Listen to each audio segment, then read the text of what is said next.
नमस्कार। आज हम दो ऐसे महान व्यक्तित्वों के विचारों की दुनिया में उतर रहे हैं जिन्होंने अलग-अलग सदियों में इसी भारत भूमि से पूरी दुनिया पर अपनी छाप छोड़ी। भगवान बुद्ध और स्वामी विवेकानंद। हाँ जी।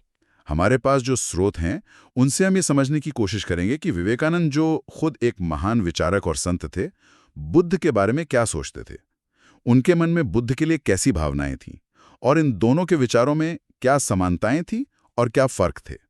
ये एक तरह से विवेकानंद की आंखों से बुद्ध को देखना होगा। बिल्कुल। और ये सिर्फ इतिहास की बात नहीं है, मतलब ये समझने की कोशिश है कि कैसे विवेकानंद ने बुद्ध की शिक्षाओं, खासकर उनकी करुणा और नैतिकता को वेदांत के गहरे ज्ञान के साथ मिलाकर भारत को फिर से जगाने का एक रास्ता देखा। हम देखेंगे कि करीब 25 सदियों के फासले पर जन्मे इन दो सन्यासियों के जीवन और लक्ष्य में कई हैरान करने वाली समानताएं थीं। दोनों ने दुनिया के सुखों को ठुकराया, इंसान के दुखों का हल ढूंढा और सत्य की खोज में कठोर तपस्या की। जैसे बुद्ध ने निरंजना नदी के किनारे, वैसे ही विवेकानंद ने कन्याकुमारी में समुद्र के बीच चट्टान पर। सही। तो चलिए इस दिलचस्प विश्लेषण को शुरू करते हैं। देखते हैं कि विवेकानंद की नजरों में बुद्ध का क्या मकाम था और वो बौद्ध धर्म को हिंदू परंपरा के विशाल दायरे में कैसे देखते थे। जरूर। स्वामी विवेकानंद के मन में बुद्ध के लिए सिर्फ सम्मान नहीं, बल्कि एक बहुत गहरी श्रद्धा थी। वो बुद्ध को केवल एक महान व्यक्ति या आर्य ऋषि ही नहीं मानते थे, बल्कि उन्होंने बुद्ध को दुनिया का एकमात्र पूर्ण रूप से तर्क संगत व्यक्ति कहा था। मतलब वन एब्सोल्युटली सेन मैन। हाँ बिल्कुल। विवेकानंद इस बात से भी बहुत प्रभावित थे कि बुद्ध का जीवन कोरी कल्पना नहीं, बल्कि ऐतिहासिक रूप से प्रमाणिक है। इतिहास में उनके होने के ठोस सबूत मिलते हैं। हाँ। वो कभी कभी मजाक में कहते भी थे, हम इतिहास में सिर्फ बुद्ध और मोहम्मद के बारे में पूरी तरह यकीन से कह सकते हैं, क्योंकि किस्मत से उनके दोस्त भी थे और दुश्मन भी। हाँ, ये वाकई एक अहम बात है। विवेकानंद बुद्ध की इसी तर्कशीलता के रीजन पर उनके जोर के बहुत कायल थे। बुद्ध किसी भी तरह के चमत्कार दिखाने या आडंबर के सख्त खिलाफ थे। एक मशहूर किस्सा है कि उनके एक शिष्य, एक युवक ने सबके सामने अपनी शक्ति से हवा में से एक रत्न जड़ित प्याला उतार लिया। बुद्ध इस पर खुश नहीं हुए, बल्कि उन्होंने उसे संग से निकाल दिया। अच्छा। उनका मानना था कि धर्म का जादूगरी या बाजीगरी से कोई लेना देना नहीं है। और उनकी विनम्रता देखिए, उन्होंने आम्रपाली, जो उस समय के समाज में एक गणिका थीं, उनका निमंत्रण भी स्वीकार किया।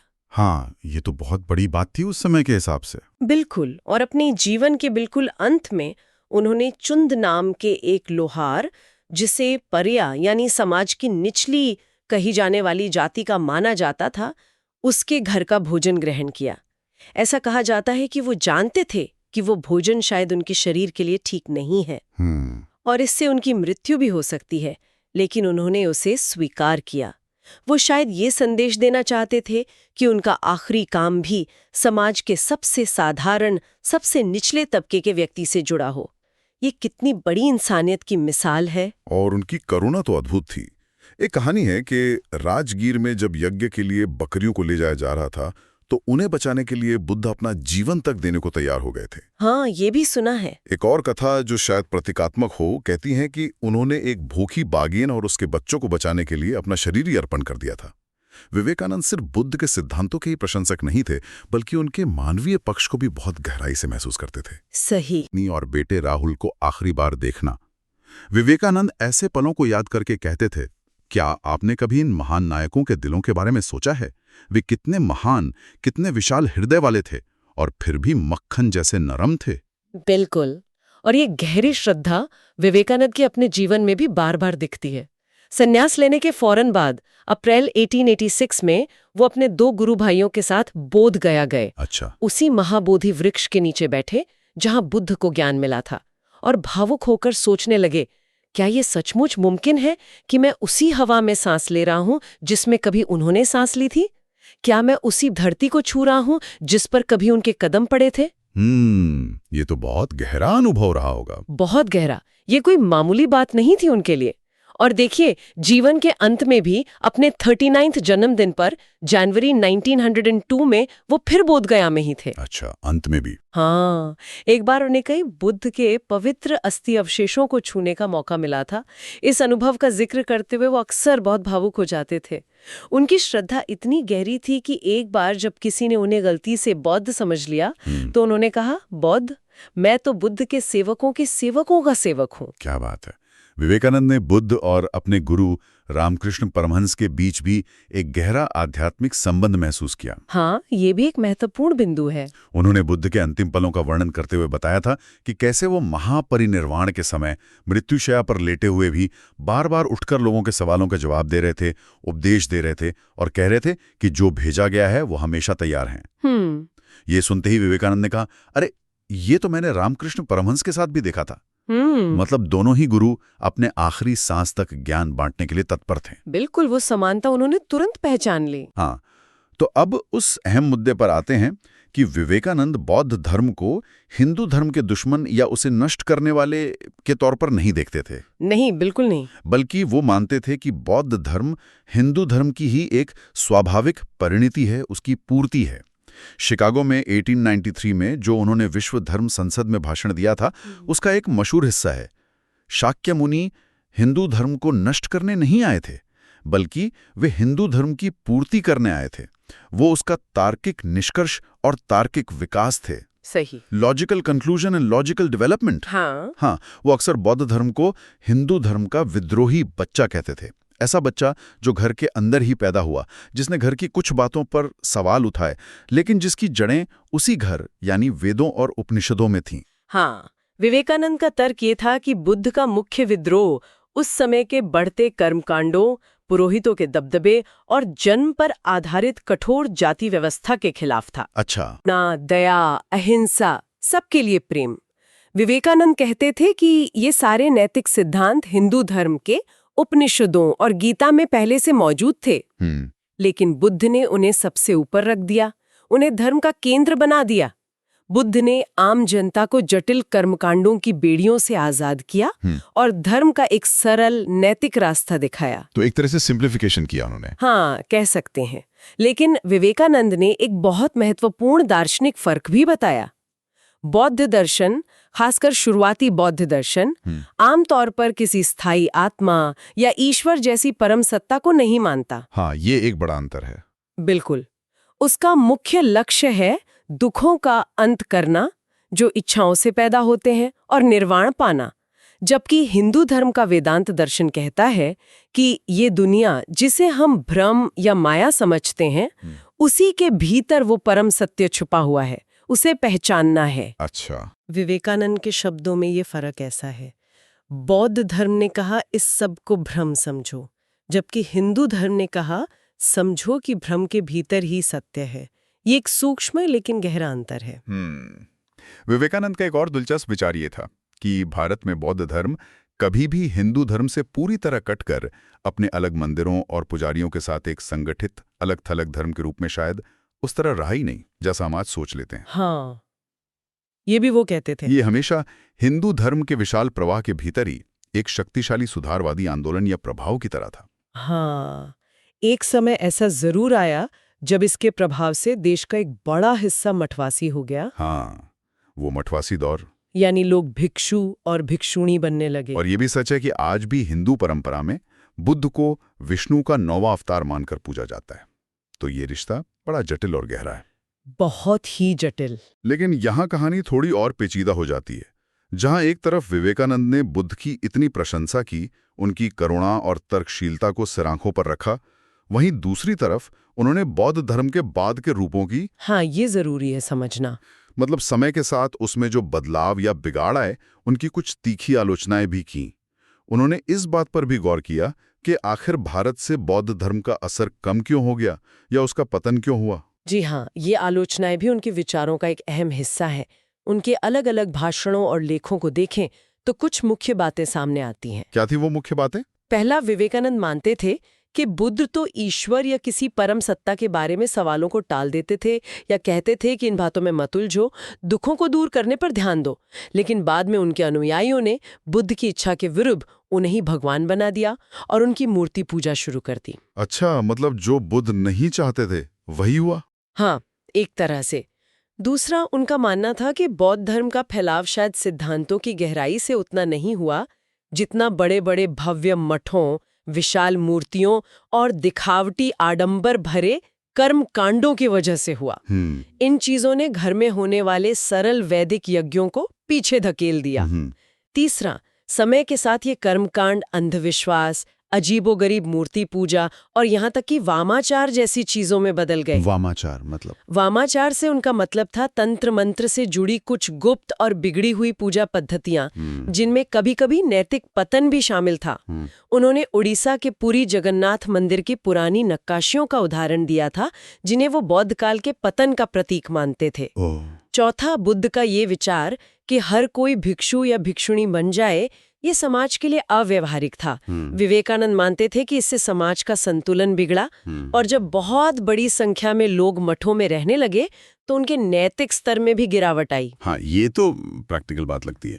बिल्कुल। पांचवा, उन्होंने बुद्ध की एक भूल या सीमा बताई, वो ये कि बुद्ध शायद ये सोचते थे कि पूरी दुनिया को बिना किसी समझौते के सीधे उपनिषदों के सर्वोच्च ज्ञान तक ले जाया जा सकता है। इसकी तुलना में विवेकानंद कृष्ण को अधिक व्यवहारिक या राजनीतिक मानते थे। अच्छा। क्योंकि कृष्ण ने समाज के अलग-अलग स्तर के लोगों के लिए उनकी क्षमता के अनुसार अलग-अलग रास्ते बताए, जैसे कर्म योग, भक्ति योग। हाँ, ज्ञान योग। छठा, अहिंसा परमो धर्मः।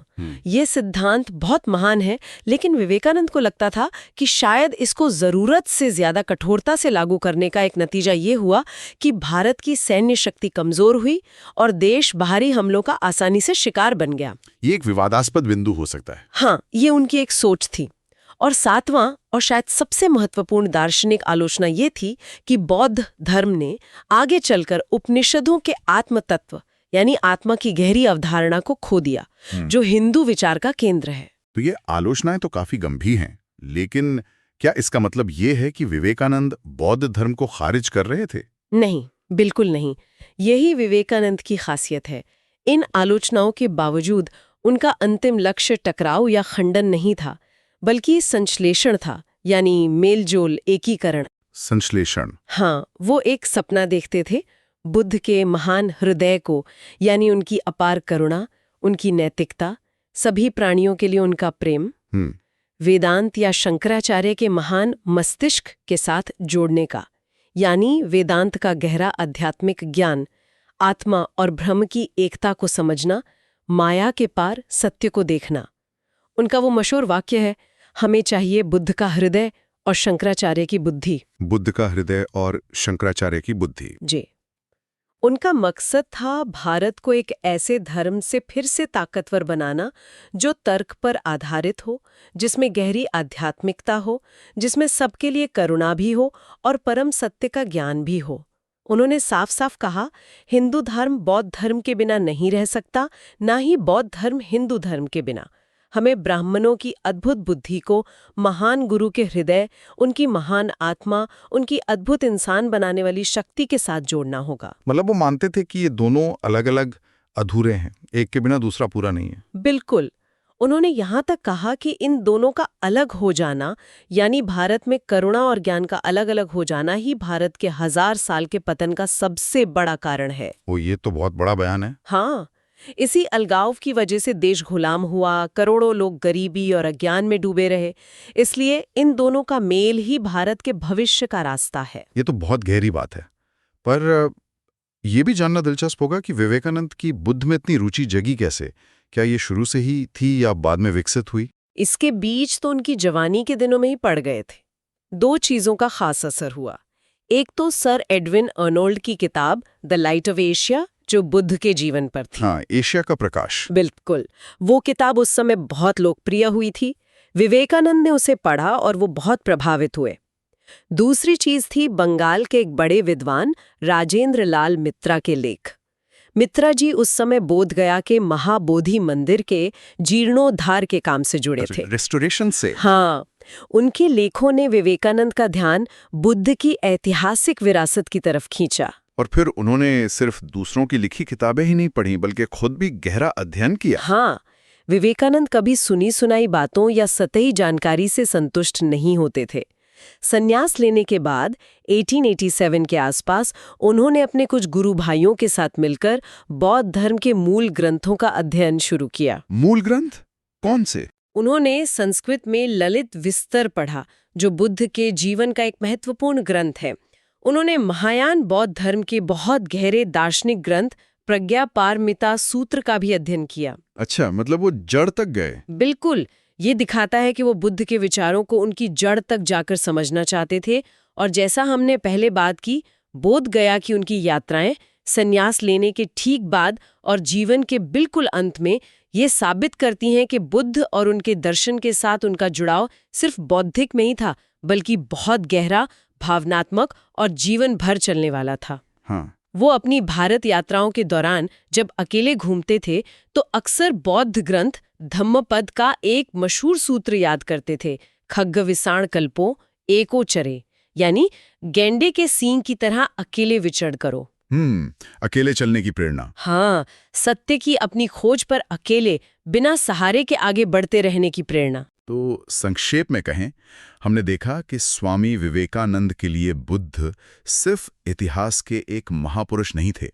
वे तर्क, करुणा, नैतिकता और आत्म साक्षात्कार की एक जीती जागती मिसाल थे। बिल्कुल। विवेकानंद ने बौद्ध धर्म को हिंदू धर्म की ही एक महत्वपूर्ण, सुधार करने वाली और कुछ हद तक विद्रोही शाखा माना, जिसने हिंदू धर्म को नई ऊर्जा दी। लेकिन साथ ही उन्होंने समय के साथ बौद्ध धर्म में आए भटकामों और बिगड़े हुए स्वरूपों की कड़ी आलोचना भी की। बिल्कुल सही कहा। और उनका अंतिम संदेश, उनका सपना, इन दोनों महान परंपराओं की सबसे अच्छी बातों को मिलाना था।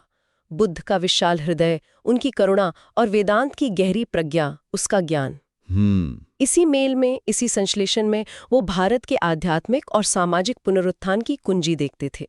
उनका मानना था कि भारत की असली ताकत इसी दिल और दिमाग के संगम में है। और ये समझना आज भी हमारे लिए बहुत जरूरी है। बिल्कुल। ये दोनों महान विचारक, बुद्ध और विवेकानंद, हमें यही सिखाते हैं कि बाहरी दुख तकलीफों और चुनौतियों के बीच भी अपनी भीतरी शक्ति को कैसे जगाएं, करुणा और ज्ञान के रास्ते पर कैसे चलें। और जाते जाते हम सबके सोचने के लिए एक सवाल छोड़ जाते हैं।